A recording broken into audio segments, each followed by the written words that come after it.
Eu gosto de ouvir histórias. Que coisa incrível! Elas revelam muito do que as pessoas são.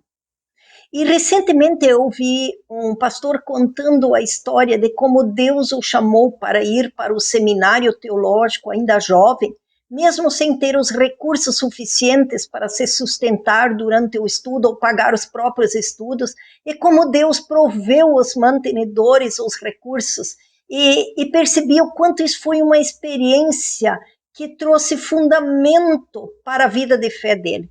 E Deus levou esse homem, esse pastor, a ser um líder de grande excelência em sua denominação.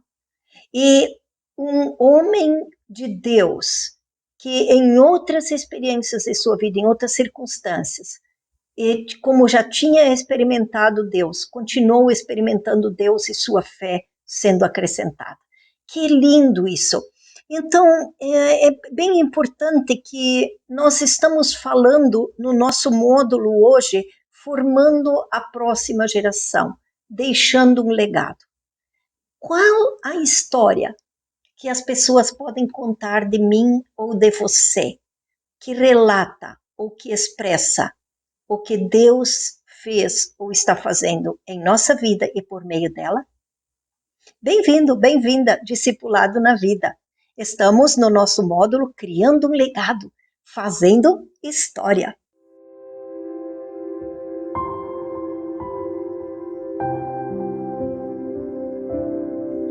Geazi, ele relata ao rei, aqui nosso texto de 2 Reis 8, que é o texto base, Mateus 26, o texto da mulher que unge a Jesus. E Geazi relata ao rei sobre Eliseu porque ele testemunhou de perto o ministério de Eliseu. Ele estava lá, ele viu o que aconteceu. E então, quando a própria mulher chega e fala, ela reafirma o que Geazi já estava falando. Da mesma forma, é contado o que a mulher fez ungindo a Jesus. O que eu faço para Jesus que inspira outras pessoas a também fazer para Jesus? O que contam sobre mim do que eu fiz para Jesus? Assim como Jesus diz que contariam sobre aquela mulher que ungiu. O que você e eu podemos fazer para deixar um legado duradouro, para deixar uma história que se perpetua na vida de outras pessoas? Eu quero compartilhar com vocês alguns princípios aqui que me chamam a atenção e que eu entendo que são importantes nesse processo. Então, o primeiro que eu quero compartilhar é ter clareza da visão. Sim, ter clareza da visão que Deus me deu, e essa visão se expressa no meu chamado ministerial.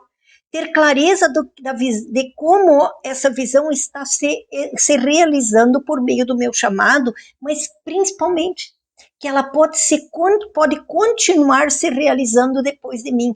É a visão que continua se realizando depois de mim. Não necessariamente no mesmo formato como eu estou expressando ela no meu chamado, mas a visão se perpetua. Então, isso nós vamos falar um pouquinho mais, mas é importante primeiro ter clareza da visão. Eu nasci para, o Espírito do Senhor me ungiu para. Eu nasci para ser um Barnabé na vida de pessoas. Alavancar Paulos, alavancar Timóteos, para que eles possam ir adiante e voar alto e viver os propósitos de Deus para a vida deles. Eu não nasci para levar a igreja à adoração. Eu não nasci para caminhar com crianças num discipulado de crianças que elas conheçam Jesus ou um movimento de discipulado com crianças. Tem outras pessoas que Deus levantou para isso. Não há um nível de uma hierarquia de importância ou não. Há sim uma clareza de chamado que eu e você precisamos ter. Clareza de visão. Senão não vamos saber que legado nós queremos deixar. Para o que Deus chama você? Número 2, identificar pessoas com a mesma visão, que podem dar continuidade a essa visão que Deus lhe tem dado. O legado é uma continuidade da mesma visão, preste atenção, o legado é uma continuidade da mesma visão. Para ser assertiva em deixar um legado, eu preciso ser assertiva em entender quem tem a mesma visão que eu. Quem são outras pessoas que também são Barnabés na vida de outras pessoas, levando elas a voar alto, a viver os sonhos de Deus para a vida delas? Então, essas pessoas, eu preciso me juntar a elas, porque elas têm a mesma visão, o mesmo chamado e vão dar continuidade a essa visão.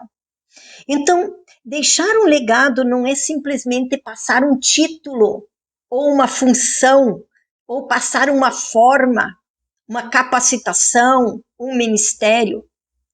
É necessário passar o vinho e não apenas o odre. É necessária a continuidade da visão. É muito importante destacar isso, porque isso fica muito confuso quando queremos pensar em passar algo para alguém. Não é um título que estou passando, é a continuidade de uma visão. Por isso, um dos critérios de seleção que aprendemos com Jesus são os encontros divinos, ouvindo a Deus juntos, porque a visão vem de Deus. O sucessor, aquele que eu deixo o legado, pode ter características, pode ter liderança, pode ter estratégias diferentes, mas mantém a mesma visão. Se você perceber, Eliseu tem uma forma de se relacionar muito diferente de Elias, mas ele dá continuidade à visão do ministério profético, mas a partir de suas características, a partir de sua forma de liderar, e isso é muito importante nós termos clareza.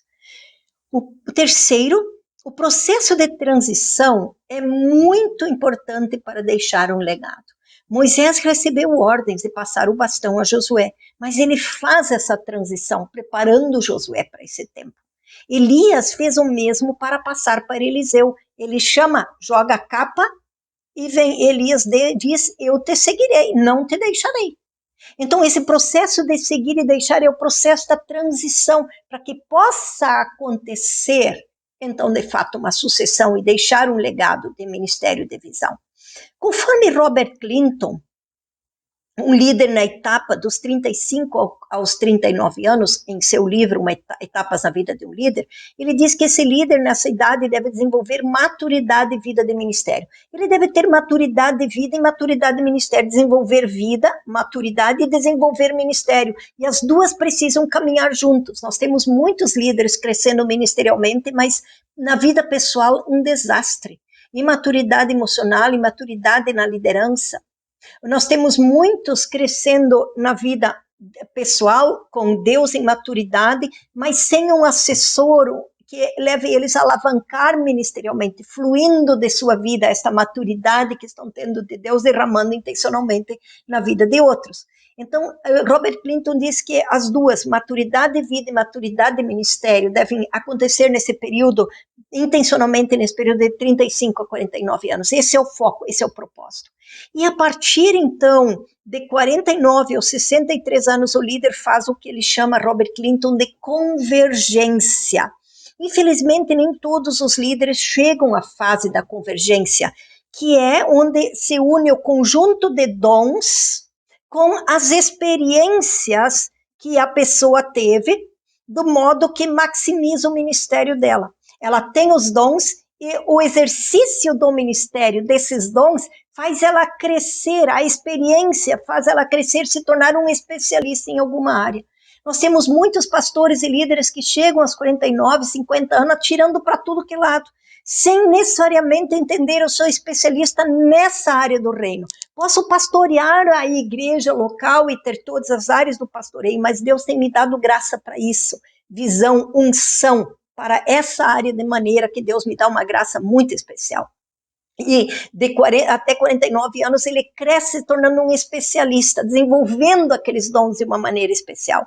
Então, quando vai fazer essa convergência, é porque já tem desenvolvida essa base. Não precisa construir essa base, essa experiência. Agora pode fazer a convergência para desenvolver de maneira mais específica, focar mais específico, então, nisso que é o seu dom.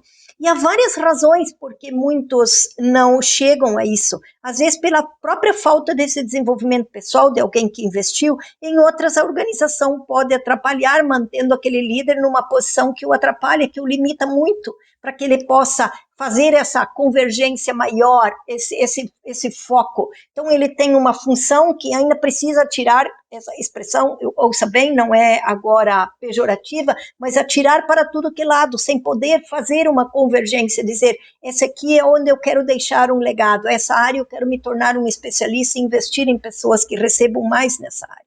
É na convergência que intencionalmente eu vou passando o bastão para a geração seguinte.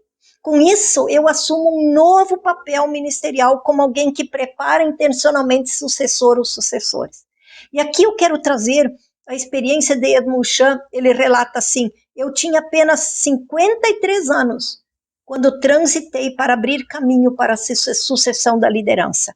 Quanto mais eu atrasasse a transição, mais curta seria a pista que teríamos para transitar com sucesso para a terceira geração, para uma nova transição. Olha só, Edmund Chan é pastor de uma igreja em Singapura, lidera um movimento de igrejas que intencionalmente fazem discípulos a nível global, e ele fez a transição na sua igreja em Singapura aos 53 anos, para ter tempo hábil para acompanhar a próxima transição de liderança. Então, ficando agora como um pastor sênior, assessorando o pastor principal da igreja. Então, é estratégico também pensar, quando pensamos em legado, em sucessão, em pensar nesse novo papel que vamos ter num processo de sucessão. O sucessor de Edmund Chan, aqui o reverendo Tony Yeo, ele relata, ele que sucedeu Edmund Chan, ele relata assim: se você está mudando para um novo ministério ou se aposentando após anos de serviço, transferir a liderança é uma parte inevitável da jornada. É uma parte inevitável da jornada. Todos nós vamos precisar transitar nossa liderança. Quando a sucessão da liderança é tratada corretamente com os princípios bíblicos, pode estabelecer o fundamento adequado para a próxima geração e lançar a igreja suavemente para as próximas fases do propósito divino de Deus. Então, ele que foi parte desse processo, já está dizendo, ele já está preparando agora o sucessor para daqui a 15 anos. Desde 2013 ele está fazendo isso. Sucessor para os próximos 15 anos, depois quando ele deixa, para quem ele vai fazer essa sucessão. Então, ele já está preparando também. Então, essa cultura de deixar um legado tem a ver com a cultura da sucessão. Seja pastor de igreja local ou de denominação, ou um líder, você é um líder de um grupo de discipulado, ou de um pequeno grupo de uma célula, ou de uma equipe de ministério, todos nós precisamos pensar em um processo intencional de formar novos líderes. Eles serão nosso legado. Preste atenção, um dos maiores legados, se não o maior, é a formação de discípulos, porque líderes nós formamos quando formamos discípulos. Amém? Temos com Eliseu aqui uma intencionalidade com Paulo de formar uma próxima geração, de deixar um legado. Tenha uma visão clara. Procure pessoas que tenham a mesma visão que você. Invista na vida delas e seja intencional em fazer sucessão. Esse é o seu legado. É o legado que Deus quer que você deixe, para que o reino de Deus continue se movendo. Vamos crescer juntos. Esse é um grande desafio para mim também, assim como para você. Mas podemos ouvir a Deus porque Ele já preparou as boas obras para nós. Um abraço.